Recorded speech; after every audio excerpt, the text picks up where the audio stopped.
Kā tev sauc un no kurienes tu esi? Esmu Ulds Klenbergs, dzīvoju Kuldīgā. Un tā ir tava mašīna. Un tā ir mana mašīna. Kas tā ir pa mašīnu pēc nosaukuma, vai kas tur apakšā ir bijis?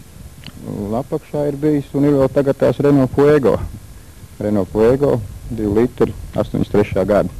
Ko tu teiksi izdarīt? No viņu pazīt, nu viņi nevar, ka tas ir Renault. Varbūt kāds liels speciāls var tikai uzmetot acis pateikt, bet kas te ir pārteicis vai kas te ir palicis no tā Renault? Vieglāk noteikti būs pateikt, kas ir palicis no Renault. No Renault ir palicis 1/3 kapots, teiksim, no virsbūvas, jā? Jā. Un 2/3 jumts ar stikliem ieskaitot. Tas arī viss. Un spārnu, tas viss ir pārtaisīts? Tas viss ir pārtaisīts. Tas viss ir uztaisīts no jauna, var teikt.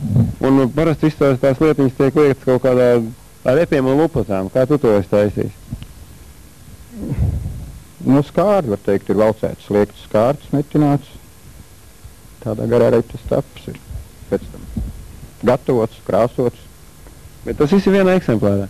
Jā, tas viss ir vienā eksemplārā. Un kas tev bija mērķis, kad tu sāki tā arī uzreiz izdomāji, kāds viņš iztīsies līdz galam un būšu tādu uztaisīšu? Mērķis ir tāds, ļoti patīk sporta mašīnas, patīk mašīnas tādas, kā nav nevienam. Atliek taisīt pašam, nopirkt tādas nevar. Un cik tev tas ir izmaksājis tā naudas ziņā? Protams, Latvijas jau nekad savu darbu neskaita, tas jau nav fakts. Sīk es neesmu rēķinājis, tīri pašizmaksas varētu būt kaut kur uz 1000 bišķi pār latiem. Tas ir mašīna plus visi tie līdzekļi, kas bija vēl vajadzīgi? Mašīna neskaitot, tas būtu 1500 varētu būt.